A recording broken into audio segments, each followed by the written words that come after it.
Hi there, Amit here for Advices Media, and here we have the Intel Xolo X1000, the top end smartphone from the Xolo series, and we are going to do a quick overview of the same and show you the booting up demo and also what all comes in the smartphone pre-installed.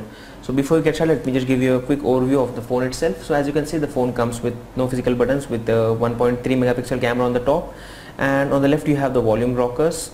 On the top you have the 3.5mm headset jack with on-off switch. On the right there are no buttons as such, and on the bottom you have the micro USB slot with the microphone. So this is what all comes in the phone. On the back you have the 8 megapixel camera which also supports HD video recording, LED flash, the Xolo logo, the Intel Inside logos, and this button is actually for pulling up the bottom area to insert the micro SD card or a SIM card. So this is the actual form factor. Overall, if you look at the phone, this looks quite similar to the LG Nexus 4 smartphone because of the finish and everything as such, like the rounded up corners in terms of the glass build.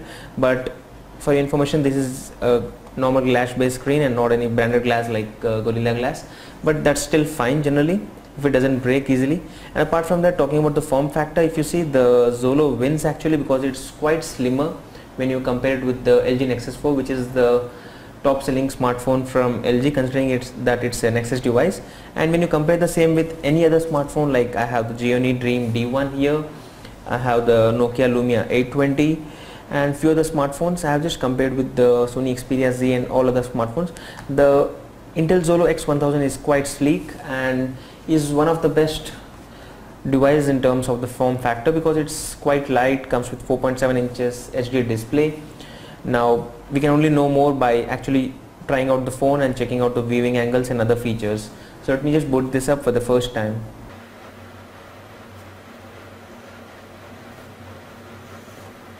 Here we have the logo. I have actually booted this up earlier, so this would directly take you to the home screen, and then we can check out what all applications come pre-installed onto this phone, because that is more important here.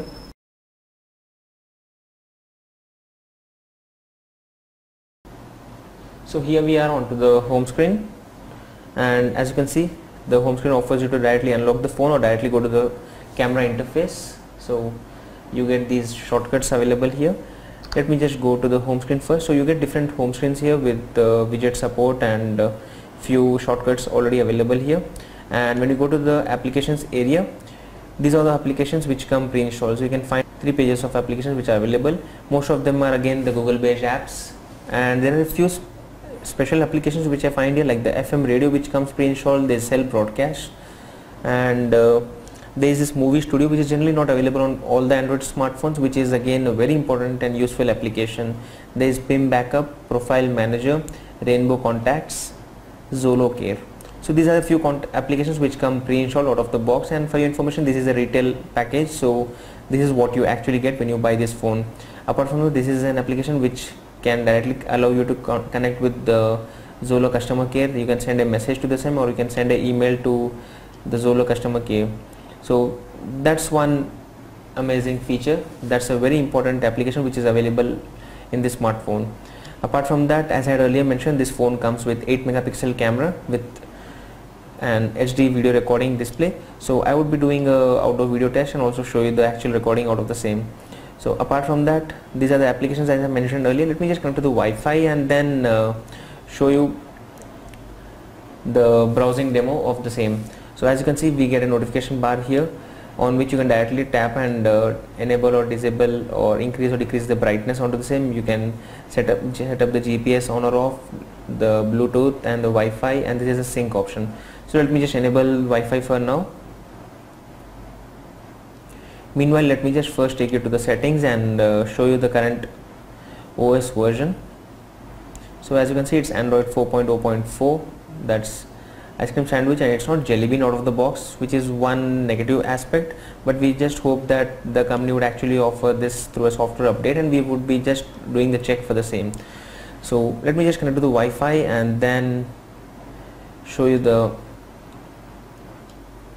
browsing demo.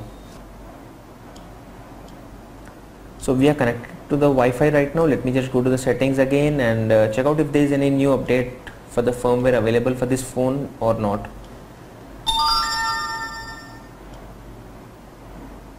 So it's checking for new updates. There's no new update available according to the smartphone as of now, that's today. Let me just go to the browser and try to access our blog.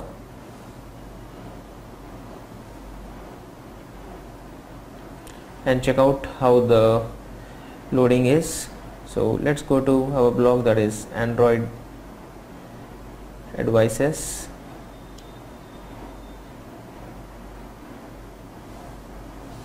So the blog is loading in the mobile version, since we have a mobile version available.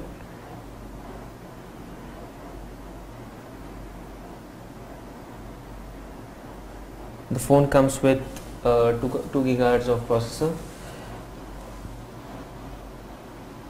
The viewing angles are not so good, even though it's pretty good, but I'm not able to find them as good in the recording of this video. Let me just reduce the brightness and see if you are able to clearly see the content available on the screen. And now let me just try to access more entries. Let's go to the landscape mode and see if the content is loading up again perfectly. Yes, it's loading up pretty decently. And let's try to load a video within the browser itself and see how it ends up.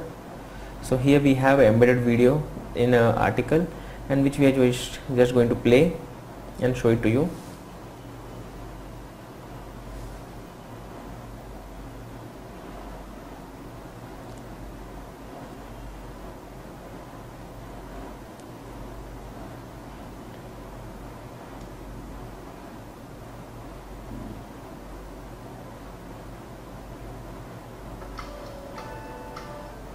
Hi there, Amit here for Advices Media.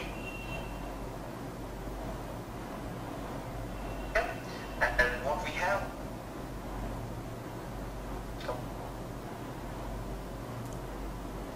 So we are having quite some issues while loading this video within the browser itself. Now let's go to the full screen mode and check it out. The volume is at max. Since the speakers are available on the back, you won't be having a good experience if you are trying to play the videos by keeping the phone onto the desk, because the volume would go down. Regarding the viewing angles, it's pretty good considering that this is a HD display, and the viewing angles are very good considering what we are seeing it right now here. And that was a quick browsing test. Let me also try to watch a video using the YouTube application and show you a demo of the same.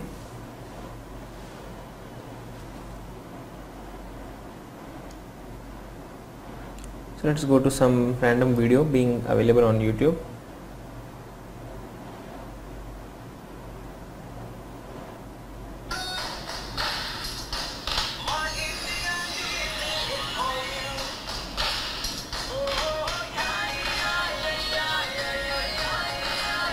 So display is pretty good considering that it is a HD phone, and I'm quite impressed with the display point of view. The form factor is also pretty great. Now the benchmark results would only show if the phone is actually worth or not.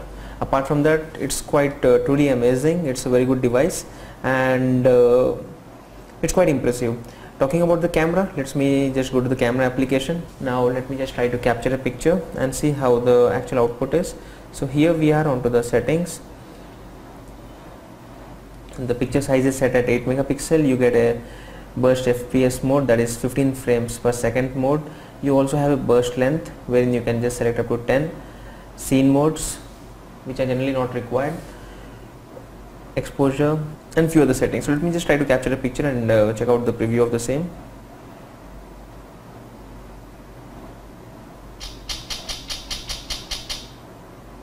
So that was a burst shot actually in progress, and this was a demo of the burst shot in this phone.